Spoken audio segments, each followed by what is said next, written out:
नमस्कार दोस्तों, आप सभी का मेरे YouTube channel @voice of Umesh 370 पर स्वागत है। आज हम पुनः एक नए टॉपिक के साथ आप लोग के सामने आए। इसमें मैं वाटर इंडिया और पाकिस्तान के वाटर डिस्प्यूट जो है उसके रिलेटेड कुछ बात करेंगे। हम लोग समझेंगे कि ये डिस्प्यूट क्यों हुआ और इस डिस्प्यूट के क्या कारण है, स्ट्रैटेजिक व्यू से भारत को इससे क्या फ़ायदा और पाकिस्तान को क्या नुकसान हुआ है। ठीक है, एक बहुत बड़ी स्ट्रैटेजिक विक्ट्री हुई है भारत की। ठीक है, भारत ने आखिरकार पाकिस्तान की ओर जाने वाली रावी नदी को पूर्ण रूप से रावी नदी के पानी को रोक दिया है। ठीक है, 45 साल से भारत जिस नदी पर बांध बनाने का इंतज़ार कर रहा था, आखिरकार उस पर भारत सरकार ने बांध बना दिया। शाहपुर कंडी नाम से एक बांध बनाया और उस बांध के द्वारा पूर्ण रूप से पानी को जो पाकिस्तान की ओर जाता था उसको रोक दिया है। और रोकने के बाद इस नदी पर पूर्ण रूप से भारत का अधिकार हो गया है। ठीक है, एक बहुत बड़ी स्ट्रेटजिक विक्ट्री हुई है भारत की। ठीक है, और इसको समझने से पहले हम ये जान लेते हैं कि ये वाटर डिस्प्यूट भारत और पाकिस्तान के बीच में क्यों हुआ, या वाटर डिस्प्यूट के क्या कारण थे। देखिए, भारत की अगर हम भौगोलिक स्थिति देखें तो भारत जो है एक साउथ एशिया में कंट्री है, साउथ एशिया की कंट्री है। और देखिए, साउथ एशिया में जितने भी देश हैं, जैसे वो भारत हो, पाकिस्तान हो, अफ़गानिस्तान हो, नेपाल हो, बांग्लादेश हो, भूटान हो, ये सभी कंट्रीज़ क्या है, कृषि प्रधान, एग्रीकल्चर पर डिपेंड करती हैं। और एग्रीकल्चर पर डिपेंड होने के कारण इन लोगों को क्या चाहिए होता है, पानी की बहुत बड़ी आवश्यकता होती है। और ये सभी कंट्रीज़ क्या हो रही है, सभी कंट्रीज़ में शहरीकरण हो रहा है, विकास की दर बहुत तेज़ी से हो रही है और जनसंख्या भी बहुत तेज़ी से बढ़ रही है इन कंट्रीज़ में। तो इन सब कारणों से चलते क्या हो रहा है, पानी की बहुत ज़्यादा ज़रूरत पड़ रही है इन देशों को। इन देशों को पानी की ज़रूरतें लगातार बढ़ती जा रही हैं। और अगर हम एशियन डेवलपमेंट बैंक की अगर रिपोर्ट देखें तो पाकिस्तान वर्ल्ड में वाटर स्कैर्सिटी का यानी पानी की कमी वाला जो है विश्व का नंबर 1 देश है। और अगर इसी रफ्तार से भारत में ये गति बढ़ती रही तो भारत भी 2050 तक पानी की स्कैर्सिटी वाले कंट्रीज़ में शामिल हो जाएगा।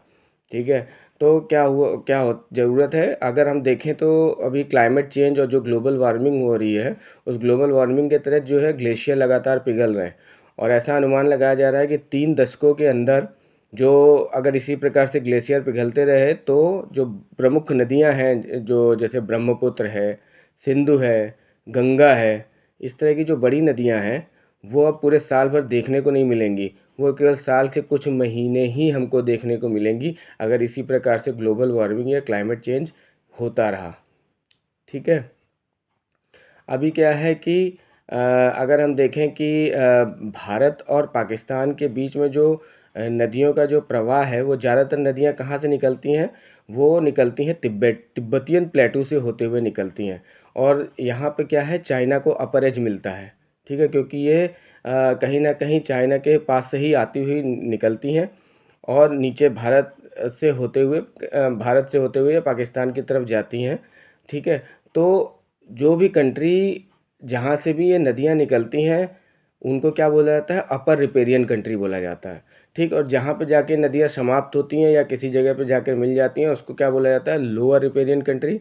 अब चूँकि भारत से होते हुए ये किसी और कंट्री में जाती है, इसलिए भारत जो है बीच में कहीं पड़ता है। तो इसलिए भारत का जो स्थान होता है वो मिडिल रिपेरियन कंट्री में आता है। ठीक है, तो जाहिर सी बात है, अब चूँकि ये पानी का प्रवाह एक कंट्री से होते हुए दूसरे कंट्री के बॉर्डर को क्रॉस करता हुआ दूसरे कंट्री में जाता है। और ये कंट्रीज सारी जितनी हैं वो एग्रीकल्चर पर डिपेंड करती हैं। और एग्रीकल्चर पर डिपेंड होने का इनको पानी की बहुत ज़्यादा ज़रूरत होती है, तो वाटर का डिस्प्यूट होना लाजमी सी बात है। इसीलिए जो है, जब हम इनकी अगर सहायक नदियों को देखें तो ये जो सहायक नदियाँ ज़्यादातर जो हैं वो भारत में आकर के, भारत के पंजाब प्रांत से आकर के इसकी कई सहायक नदियाँ बनती हैं और जो भारत से होते हुए जो है पाकिस्तान की तरफ जाती हैं। तो जब भारत में ये सहायक नदियाँ बनती हैं और यानी ट्रिब्यूटरीज जिसको बोलते हैं, ठीक है, और ये भारत से होते हुए पाकिस्तान की तरफ जाती हैं, तो यहाँ पर अपर एज किसको मिल जाता है, यहाँ पे अपर एज हमको मिल जाता है, भारत को मिल जाता है। तो यहाँ पे अपर रिपेरियन कंट्री कौन सी बन जाती है, यहाँ पे अपर रिपेरियन कंट्री भारत हो जाती है और लोअर रिपेरियन कंट्री जो है पाकिस्तान हो जाती है, क्योंकि ये सहायक नदियाँ भारत से होते हुए कहीं ना कहीं पाकिस्तान की ओर मूव करती हैं। ठीक है, अब चूँकि भारत से होते हुए ये पाकिस्तान जा रही हैं, दोनों देश एग्रीकल्चर पे डिपेंड हैं, दोनों में ही खेती वगैरह होती है। ठीक है, तो क्या होता है, इन दोनों देशों के बीच में वाटर पानी को लेकर के काफ़ी डिस्प्यूट रहा, शुरू से रहा। इसीलिए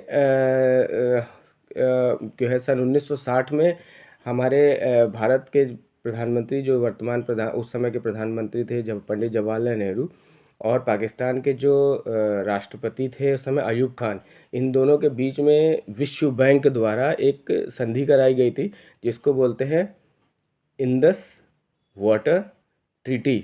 अच्छा, इस डिस्प्यूट को क्या बोलते हैं? इस डिस्प्यूट को हम बोलते हैं इंदस वाटर डिस्प्यूट, सिंधु जल विवाद। ठीक है। और इसमें जो विश्व बैंक द्वारा आपस में एक ट्रीटी कराई गई थी, एक संधि कराई गई थी, जिसको हम कहते हैं सिंधु जल संधि, इंदस वाटर सेटलमेंट ट्रीटी।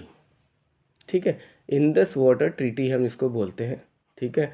और देखिए, सिंधु नदी का हमारी अगर हम बात करें ऐतिहासिक तौर पे देखें तो सिंधु नदी का हमारे ऐतिहासिक जीवन में भी काफ़ी महत्व रहा, क्योंकि हमारी सभ्यता का विकास भी सबसे पहले यहीं से हुआ था। इंदस वैली सिविलाइजेशन हम लोग पढ़ते हैं, सिंधु घाटी सभ्यता पढ़ते हैं। और देखिए, सिंधु घाटी सभ्यता, इसी से हमारा नाम भी शब्द की उत्पत्ति भी देखिए इसी सिंधु नदी से हुई थी। हुआ क्या था, जब अगर हम इतिहास में जाकर देखें कि मध्यकाल में, जब मध्यकालीन हिस्ट्री जब हम लोग पढ़ते हैं, मेडिवल हिस्ट्री में जब हम लोग देखते हैं, तो जब तुर्क और ईरानी लोग यहाँ पर आ रहे थे तो उन्होंने सिंधु घाटी में प्रवेश किया था। और देखिए, सिंधु घाटी में प्रवेश करने के बाद उनको क्या हुआ था, जब वो सिंधु बोलते थे तो वो सा का उच्चारण नहीं कर पाते थे, सा की जगह वो हा का उच्चारण करते थे। तो वो सिंधु धीरे धीरे क्या हुआ, हिंदू बन गया। ठीक है। और हिंदू बना, और जो इस घाटी के या इस नदी के आसपास जो लोग रहते थे उसको क्या बोले, हिंदुस्तानी बोला गया। तो ये हिंदू वर्ड और हिंदुस्तानी वर्ड का उत्पत्ति ऐसे हुई। उसके बाद जब कॉलोनाइजेशन हुआ, यानी जब ब्रिटिशर्स आए, तो वो हिंदुस्तानी नहीं बोल पाते, तो उनको हिंदुस्तानी बोलने में बहुत दिक्कत होती थी। तो उन्होंने देखा कि इसका भाई इंग्लिश में एक नाम होता है जिसको हम इंदस बोलते हैं। तो उन्होंने इंदस के नाम पे जो यहाँ पे रहने वाले लोगों को क्या बोला, इंडियन बोला। इंडियन बोला, और हम लोग क्या हो गए, हिंदुस्तानी के बाद हम लोग धीरे धीरे परिवर्तन हो गए इंडियन में। और आज भी हमारी कंट्री का नाम क्या है, इंडिया बोला जाता है इंग्लिश में। वैसे हम भारतवासी हैं। ठीक है। और जो धर्म, हिंदू एक धर्म नहीं है, हिंदू एक शब्द है जो सिंधु घाटी सभ्यता से उत्पत्ति जिसकी हुई थी। चलिए हम अपने टॉपिक पे वापस लौटते हैं, इंदस वाटर डिस्प्यूट के बारे में समझते हैं। तो जब ये संधि हुई थी, तो संधि में ये निर्णय लिया गया था कि जो है दो तरीके की जो नदियां होंगी वो पूर्वी और पश्चिमी नदियों में विभाजित होगी, जिसमें से पूर्वी नदी में जो है वो सतलज, व्यास और रावी। देखिए, तीन नदियां इसमें हैं पूर्वी नदी में, क्या क्या, सतलज, व्यास और रावी। ये तीन सहायक नदी, जो तीन ट्रिब्यूटरी नदीज हैं, जो तीन ट्रिब्यूटरी रिवर्स हैं, इस पे भी इनको कहा गया पूर्वी नदी। और इसके पानी पर जो अधिकार होगा वो किसका होगा, उसके पानी पर अधिकार दिया गया भारत को। ठीक है। इसके बाद जो तीन पश्चिमी नदी बोली गई, जिनको कि हम कहते हैं झेलम, चेनाब और सिंधु, इसके पानी पर बोला गया कि पाकिस्तान का अधिकार होगा। तो इस तरीके से जो 6 ट्रिब्यूटरीज थी, जो रिवर्स थी, सहायक नदियां थी, उनको तीन नदियां पूर्वी नदी बना करके भारत को दे दी गई, को उनका अधिकार दिया गया। और तीन नदियों को, जिसमें कि झेलम, सिंधु और चिनाब, इसके पानी पर अधिकार पाकिस्तान को दिया गया। मगर यहाँ पे इसमें ये एक अपवाद ये रखा गया कि देखिए, भारत में आने वाली जितनी नदियाँ थीं, क्योंकि भारत अपर रिपेरियन कंट्री था, एक अपर एज था भारत के पास, तो पानी पर तो भारत का पूरा अधिकार था। उस जगह उसके पानी पर और उससे रिलेटेड सभी चीज़ों पे भारत का पूरा अधिकार था। लेकिन वहीं जो पाकिस्तान की नदी, पानी वाली नदियाँ थी, उस पर भारत को बिजली बनाने का, यानी पावर जनरेट करने का, और कुछ सीमित मात्रा में कृषि के लिए भी पानी लेने का अधिकार था। ठीक है। ये समझौते में तय हुआ था। ठीक है। अब पाकिस्तान, तो भारत ने कुछ परियोजनाएं लगाई हैं उन नदियों पे, जिसका विरोध देखिए पाकिस्तान लगातार करता रहता है कि भारत द्वारा बिजली बनाने की कुछ परियोजनाएं, बड़ी बड़ी परियोजनाएं यहाँ पे लगा दी गई हैं। ठीक है। दूसरा, जब उस समय जब बीजेपी द्वारा समर्थित कांग्रेस में मुख्यमंत्री जो थी उस समय, महबूबा मुफ्ती जो थी, उन्होंने ये आपत्ति जताई थी कि देखिए, इस संधि के कारण क्या हो रहा है, 20,000 करोड़ का नुकसान कश्मीर को लगातार हो रहा है, क्योंकि पानी का फ्लो लगातार जो है भारत से पाकिस्तान की तरफ होता जा रहा है और वो पानी का यूज़ कश्मीर नहीं कर पा रहा है, जम्मू और कश्मीर नहीं हो पा रहा है, इसलिए जम्मू और कश्मीर को 20,000 करोड़ का नुकसान लगातार हो रहा है। तो भारत सरकार द्वारा क्या तय किया गया था? भारत सरकार द्वारा ये तय किया गया था कि इस पे रावी नदी पर एक बांध बना कर के शाहपुर कंडी बांध जिसका नाम दिया गया था, इस बांध को बना करके रावी नदी के पानी को पूर्ण रूप से रोक दिया जाएगा, ताकि जो है इस पानी का उपयोग हम जो पाकिस्तान की ओर जा रहा है उस पानी का उपयोग हम कश्मीर में, पंजाब में या राजस्थान में इसका यूज़ करके इसका हम लाभ उठाएंगे। ठीक है, एक कारण तो ये था। दूसरा कारण देखिए जो था वो ये था कि लगातार जो है पाकिस्तान स्ट्रैटेजिक व्यू से देखें तो चाइना का लगातार इन्वेस्टमेंट जो है वो पाक ऑक्युपाइड कश्मीर पे हो रहा था। बिजली बनाने की परियोजनाओं में, बहुत परियोजनाओं में लगातार होता जा रहा था। तो भारत द्वारा जो है इसका विरोध किया जा रहा था और भारत द्वारा विरोध किए जाने के कारण भारत ने ये तय किया कि नहीं, अब इस पर बांध बनाना बहुत ही ज़्यादा ज़रूरी हो गया है। ठीक है, तो 1999 में हालांकि भारत ने जो है चिनाब नदी पर एक बगलिहार बांध नाम का एक प्रोजेक्ट बना दिया था, बगलिहार बांध बनाया था। ठीक है, अब बगलिहार बांध का प्रयोग क्यों किस लिए किया था? भारत ने किया था कि इससे द्वारा हम बिजली बनाएंगे, पावर जनरेशन का काम करेंगे। ठीक है, हालांकि पाकिस्तान ने लगातार इसका विरोध किया, बोला कि जो है इसका डिज़ाइन सही नहीं है और भारत क्यों इस बिजली के हमारे यहाँ परियोजना पे लगा रहा है।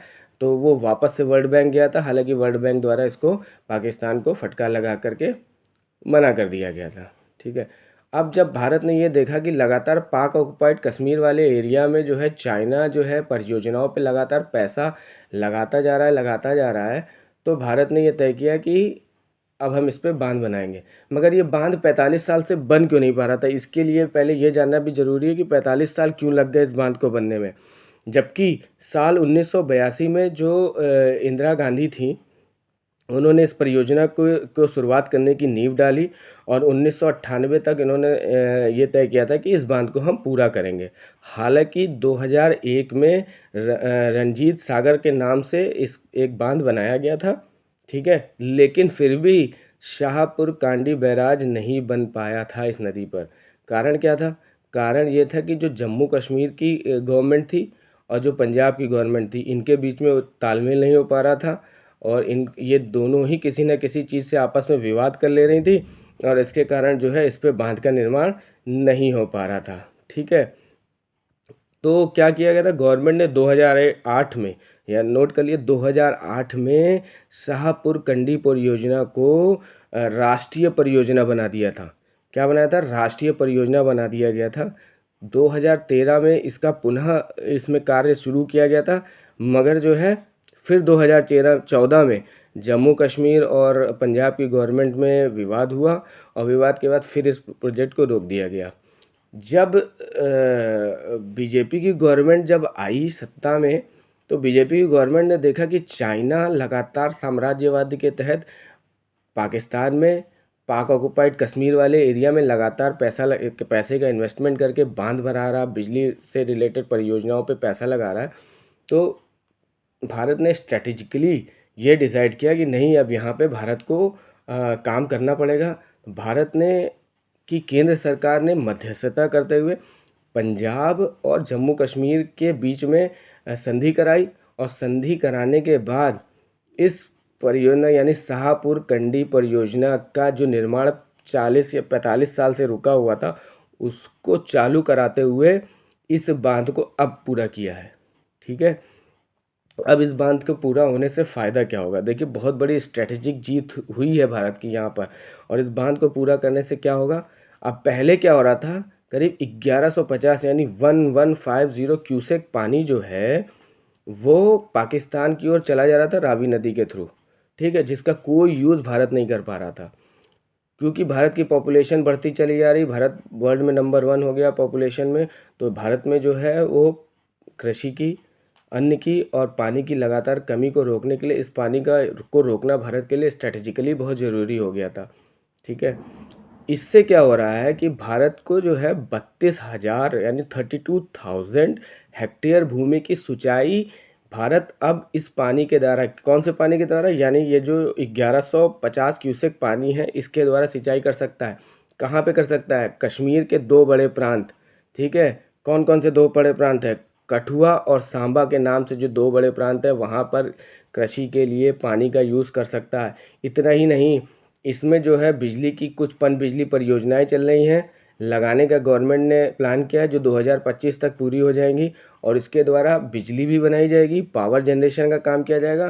केवल कश्मीरी नहीं, पंजाब और राजस्थान को भी इसके द्वारा बहुत ही ज़्यादा फ़ायदा होने वाला है। सिर्फ खेती में नहीं बल्कि पावर जनरेशन में भी फ़ायदा होने वाला है। तो इस प्रकार शाहपुर कंडी बांध के द्वारा भारत को एक स्ट्रेटेजिक जीत के साथ साथ 1150 यानी 1150 क्यूसेक पानी मिला। 32,000 यानी 32,000 हेक्टेयर भूमि पर भारत कृषि कर सकता है। इतना ही नहीं, इसके अलावा भारत को पावर जनरेशन के लिए भी बहुत सी परियोजनाएं मिली। एक बहुत बड़ी स्ट्रेटेजिक जीत के साथ साथ भारत ने जो है रावी नदी पर पूरा कंट्रोल लेते हुए पानी को पाकिस्तान जाने से रोक दिया है। अब पाकिस्तान द्वारा क्या कहा जा रहा है, देखिए पाकिस्तान द्वारा लगातार कहा जा रहा है कि भारत वाटर टेररिज्म फैला रहा है इस क्षेत्र में, ठीक है। और भारत क्या कह रहा है, भारत कह रहा है कि ये हमारी एक बहुत बड़ी स्ट्रेटेजिक विक्ट्री है, इस गवर्नमेंट ने की बहुत बड़ी एक स्ट्रेटेजिक विक्ट्री है। देखिए रावी नदी का अगर हम फ्लो की बात करें तो रावी नदी जो है वो जो है हिमाचल प्रदेश के हिमालय से जो है वेस्ट नॉर्थ डायरेक्शन में बहती है और ये जो है कहाँ से, चंबा से निकलकर जम्मू और कश्मीर की से साउथ वेस्ट की ओर जाते हुए जो है कहाँ चली जाती है, पाकिस्तान के पंजाब प्रोविंस में जाती है, ठीक है। करीब 50 माइल की दूरी तय करके ये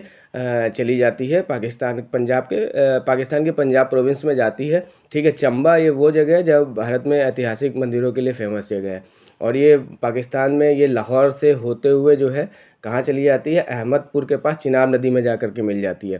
तो ये पानी का लगातार फ्लो पाकिस्तान में होता जा रहा था और इस फ्लो को ही रोका गया है इस शाहपुर कंडी बांध के द्वारा। बहुत बड़ी विक्ट्री हुई है भारत की, ठीक है। और हमें इस विक्ट्री का सहयोग करना चाहिए क्योंकि इस पानी का उपयोग कहीं ना कहीं कृषि और हमारे पावर जनरेशन में और हमारे कहीं ना कहीं विकास पे होगा, ठीक है। उम्मीद करता हूँ आप लोगों को इस वाटर की जो भी वाटर डिस्प्यूट इंडिया और पाकिस्तान के बीच में चल रहा था और इस शाहपुर कंडी बांध के द्वारा जो भी हमको लाभ मिला है, भारत देश को जो लाभ मिला है वो आप लोगों को समझ में आ गया होगा, उम्मीद करता हूँ। और इसमें यूपीएससी में देखिए इसके द्वारा अभी जो यूपीएससी के जो मेंस के एग्ज़ाम्स होने वाले हैं इसमें बहुत सारे क्वेश्चंस इससे बन के आएंगे और इसको मुझे लगता है कि मेरे वीडियो द्वारा आप लोगों को इससे बहुत सारा लाभ होने वाला है। तो ज़रूर इस वीडियो को ज़रूर देखिएगा, समझिएगा, सुनिएगा और अगर कोई आप लोगों को कोई भी प्रॉब्लम होती है तो ज़रूर मुझे कमेंट बॉक्स में लिख करके बताइएगा, मैं ज़रूर आप लोग की प्रॉब्लम्स को सॉल्व करूँगा, ठीक है। तब तक के लिए स्वस्थ रहिए, मस्त रहिए, तैयारी करते रहिए। बहुत बहुत धन्यवाद, नमस्कार।